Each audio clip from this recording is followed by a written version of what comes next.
অনন্যা কথাগুলো বলতে বলতে অনন্তের হাতের বাঁধন খুলে দিল। অনন্ত উঠে দাঁড়ালো। ভোর হয়ে গেছে, আপনি এখন গোসল করে ফ্রেশ হয়ে আসেন, আমাকে রান্নার কাজে সাহায্য করবেন। খাওয়ার কিছু নেই, আমার খুব ক্ষুধা লাগছে। ওই একটা ডোজ যে দিলাম সেটার কথা ভুলে গেছেন? আর তো ক্ষুধা লাগার কথা নয়। হুম। তো যান তাড়াতাড়ি, গোসলটা করে এসে আমাকে রান্নার কাজে সাহায্য করবেন।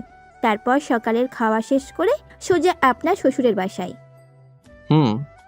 কি হুম হুম হুম, আপনি তো এমন ছিলেন না, আগে তো অনেক পটপট করে কথা বলতেন, এমন হয়ে গেলেন কিভাবে?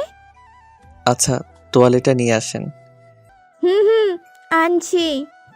অনন্ত গোসলে গেল আর অনন্যা রান্নাঘরে টুকিটাকি কাজ করছে।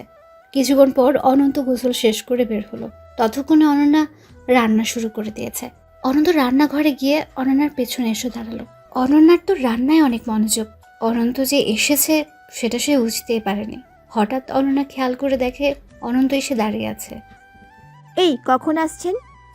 এই তো মাত্রই আসলাম। ভালো করছেন। আচ্ছা, একটা কথা বলবো, রাখবেন? কি কথা? আগে প্রমিস করেন রাখবেন। মানে কি বলবেন আবার? আরে ভয় পাওয়ার কিচ্ছু নেই, ছোট্ট একটা আবদার। হুম, বলেন।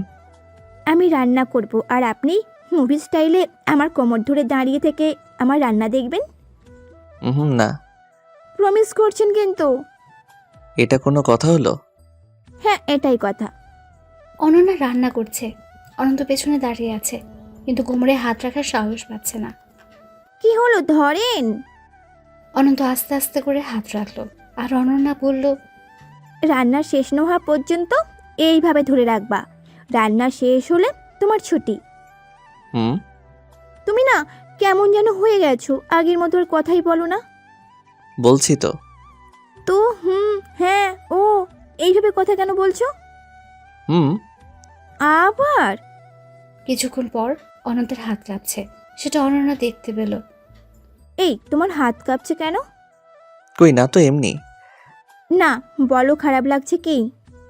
না, আসলে যে জায়গায় ধরে আছি কখনো ধরিনি, তাই ভয় লাগছে। পাগল একটা। আচ্ছা, আমি রান্নার কাজে সাহায্য করি। হুম, থ্যাঙ্কস, শুরু করেন। সকালের খাওয়া শেষ করে অনন্তের বাবা মার কাছ থেকে বিদায় নিয়ে রওনা হয় অনন্যার বাসায়। বাসায় যাওয়ার পর আচ্ছা, কয়দিন থাকবো আমরা? এই তো 6 মাস। কি, এতদিন কেন? এমনি, আমার ইচ্ছে আমি থাকবো। আচ্ছা। ধুর পাগল, কালই ফিরবো। বাসার মধ্যে ঢুকতে যাবে দুজন, হঠাৎই একটা মেয়ে এসে অনন্যাকে জড়িয়ে ধরল। Sorry sorry sorry sorry sorry, তোর বিয়েতে আসতে পারিনি। মেয়েটি হলো অনন্যার মামাতো বোন তিথি, কিন্তু তার থেকে বড় সম্পর্ক হলো তার একে অপরের বেস্ট ফ্রেন্ড। অনন্যা চোখ বড় বড় করলো। কি রে, ওভাবে তাকাচ্ছিস কেন? আমার ভয় লাগে তো। চুপ, তোর সাথে আমার কোনো কথা নেই। তোকেই কিন্তু আমি কল করে আনিয়েছি। হুম, ভালো করছিস। তা আমার দুলাভাইটা কই? এই যে দেখ।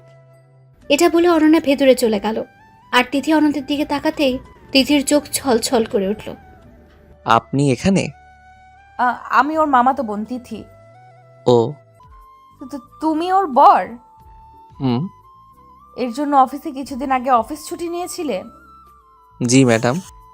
আর আমার ভালোবাসাটা? এই যে তিথিকে দেখছেন, অনন্তকে দেখে তার চোখে পানি এসে গেছে। এই তিথি হলো অনন্তের অফিসের বস। মেয়েটা অনন্তকে প্রথম দেখায় ভালোবেসে ফেলেছিল। তারপর অনন্তকে বিয়ের জন্য প্রস্তাবও দেয়, কিন্তু রাজি হয় না অনন্ত। বিয়ের জন্য অনন্ত যখন অফিস থেকে ছুটি নেয়, তখন তিথি অনন্তকে জিজ্ঞেস করেছিল কি জন্য ছুটি নিচ্ছে, আর আবার এমনি একটা কারণ দেখায়। হঠাৎ অনন্যা চলে আসলো। এই, ভেতরে আসছো না কেন? হুম, চলো। আর এই যে তুইও দুলাভাই পেয়ে এখানে দাঁড়িয়ে কথা বলছিস, ভেতরে চল, তারপর যত কিছু জানার জেনে নিস। তিথি চোখের পানি মুছে ফেললো। এরই মধ্যে অনন্যা দেখে ফেলেছে। অনন্যা বলল, এই তোর কি হয়েছে রে? কই কিছু না তো। এই, তুমি কি ওকে কিছু বলেছো? না, আমি তো কিছু বলিনি। ওই বল না, কি জন্য কান্না করছিস? কিছু না, ভেতরে চল। হুম, চল। অনন্যা আগে ভেতরে গেল। অনন্ত ভেতরে ঢুকতে যাবে তখনই তিথির হাত টেনে ধরলো। অনন্ত আর ভেতরে যেতে পারল না। কি হয়েছে, এভাবে টানছেন কেন? কেউ দেখে ফেলবে তো।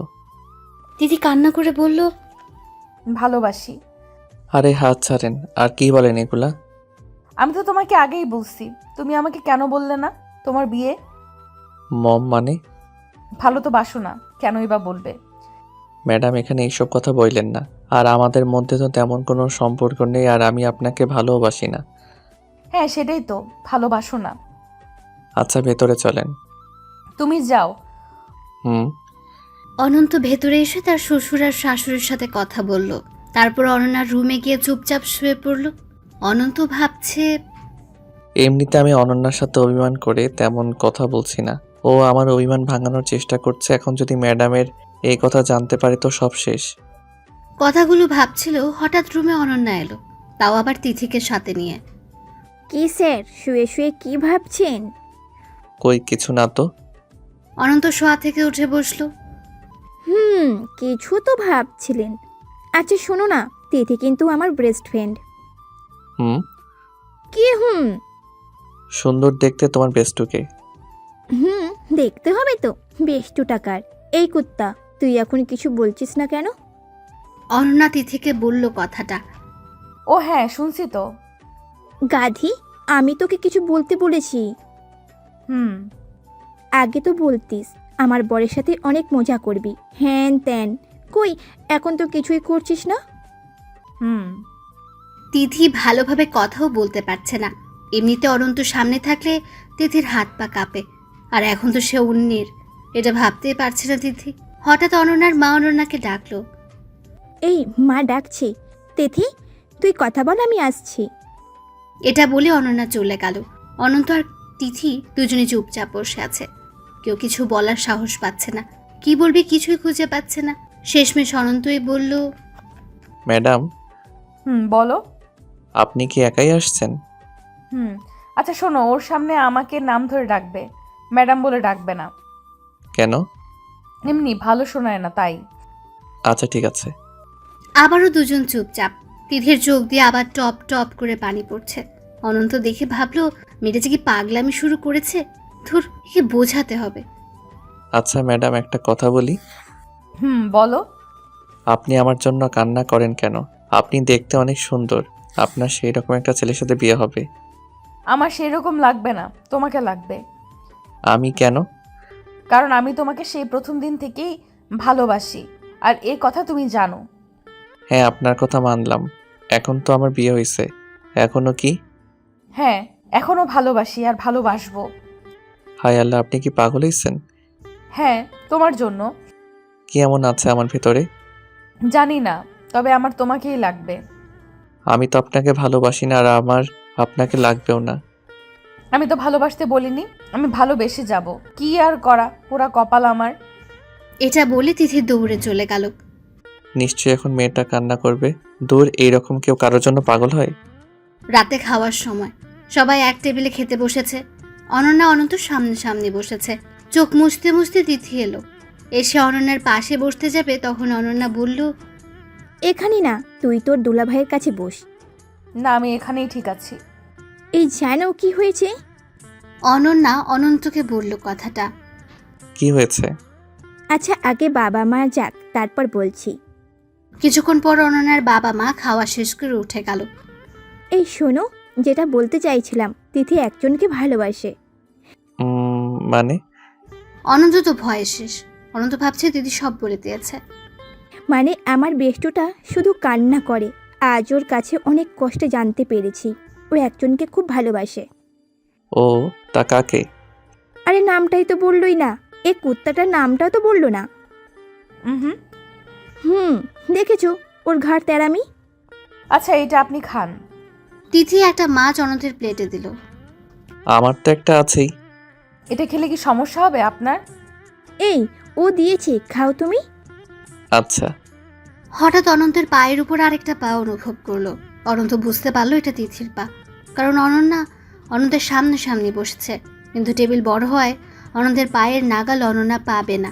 অনন্ত পা দিয়ে তিথির পা সরিয়ে দেয়। তিথি আবার কান্না করে, তবে কান্নার আওয়াজ হয় না, শুধু পানি পড়ছে অনবরত, আর পানিগুলো তার প্লেটে পড়ছে। এই অবস্থা দেখে অনন্ত তার পা তিথির পায়ের উপর দেয়, যাতে কান্নাটা একটু থামে। সেটাই হলো। তিথি চোখের পানি মুছে খাওয়া শুরু করলো। এমনভাবে খাচ্ছে মনে হচ্ছে বাচ্চা একটা মেয়ে প্লেটের ভাতগুলো এলোমেলো করে খাচ্ছে। তার চোখ মুখ দেখে মনে হচ্ছে মেয়েটা অনেক খুশি হয়েছে। খাওয়া শেষে অনন্তকে নিয়ে অনন্যা তার রুমে যায় আর তিথি তার রুমে। আচ্ছা স্যার, আপনার কি অভিমান কমেছে? কমেছে। এখন তো ভালোভাবে কথা বলো। বলছি তো। তাহলে আমার আই লাভ ইউ এর উত্তরটা দেবে না? সেটাও দিব। অনন্ত আর অনন্যা কথা বলছিল আর তিথি এসে তাদের দরজার সামনে দাঁড়ায়। তার ঘুম হচ্ছিল না আর এসে দাঁড়িয়ে থেকে কথাগুলো শুনতে পায় তিথি। আচ্ছা, কাছে আসো। কেন? উত্তরটা শুনবা না? উত্তর শুনতে কাছে যেতে হবে? হ্যাঁ, অবশ্যই। আসলাম। অনন্যা কাছে আসতেই অনন্ত অনন্যাকে কোলে তুলে বলল, আই লাভ ইউ টু। আচ্ছা শোনো, তুমি কিন্তু আমাকে অনেক কষ্ট দিয়েছো। সরি গো, আর কষ্ট দিব না। প্রমিস করো। প্রমিস। এখন আমার ভালোবাসাটা আমাকে দাও। দিচ্ছি। তিথি দরজা থেকে উঠে তার রুমে চলে গেল। ধীরে ধীরে বিছানার কাছে গিয়ে শুয়ে পড়ল। আর একটা বালিশ মাথার নিচে দিল, আর একটা বালিশ তার পাশে রেখে তার উপর হাত রেখে বলল, ও অনন্ত, অনন্ত, আমার লক্ষ্মী দুষ্টু সোনাটা, তুমি আমাকে ছেড়ে কখনো যাবে না, প্রমিস করো। বালিশ তো আর উত্তর দিতে পারে না, তাই তিথি বলল, ওই আমাকে প্রমিস করবে না তাই না? ওকে তো ঠিকই প্রমিস করলে। যাও, তোমার সাথে আরি, তোমার সাথে কথা নেই। রাত যত বাড়তে থাকে তিথির পাগলামও বাড়তে থাকে। একসময় পাগলামি করতে করতে বালিশটা জড়িয়ে ধরে রেখে অনন্ত অনন্ত করতে করতে তিথি ঘুমিয়ে গেল। পরদিন সকালবেলা অনন্ত ঘুমিয়ে আছে। অনন্যা গোসল শেষ করে সে দেখলো অনন্তের ঘুম ভাঙলো আর অনন্তকে ফ্রেশ হতে বলল। আর এদিকে তিথি অনেক সকালেই ঘুম থেকে উঠে বাইরে দাঁড়িয়ে একভাবে আকাশের দিকে তাকিয়ে আছে। মাঝে মাঝে জোরে জোরে নিঃশ্বাস ছাড়ছে। অনন্যা তিথির কাছে আসলো। এই কুত্তা। হ্যাঁ, বল। এই, তুই আগে কত চঞ্চল ছিলি আর এখন এমন হয়ে গেলে কিভাবে? কই না তো, আমি তো আগের মতোই আছি। না, তোর বিয়ের ব্যবস্থা করতে হবে। লাগবে না, বাদ দে। শোন, আমি এখনই চলে যাব, আর অফিসে যেতে হবে, কাজ আছে। এখনই যাবি? তোকে দেখার খুব ইচ্ছে হয়েছিল, তাই দেখে গেলাম। দেখা হয়ে খুব ভালো লাগলো রে। আর প্রতিদিন আমাকে ফোন করবে কিন্তু। ওকে জানো, ফোন করব। ভেতরে চল, এখন হুপুর সাথে দেখা করেই চলে যাব। চল। তিথি অনন্যার বাবা মার সাথে দেখা করে সেখান থেকে সোজা অফিসে চলে গেল। তিথি অনন্তের সাথে আর দেখা করেনি। আর অনন্ত বিকেলে তাদের বাসায় ফিরল। পরদিন সকালবেলা অনন্তের অফিসে যাওয়ার সময়। এই শোনো, বলো। আসার সময় আমার জন্য 2টা গোলাপ নিয়ে আসবে। গোলাপ দিয়ে কি হবে? এরপর কি হয়েছে জানতে চাইলে সাবস্ক্রাইব করে পাশে রাখা বেল আইকনটি বাজিয়ে রাখুন পরবর্তী পার্ট মিস না করতে চাইলে। ধন্যবাদ সবাইকে আমাদের পাশে থাকার জন্য।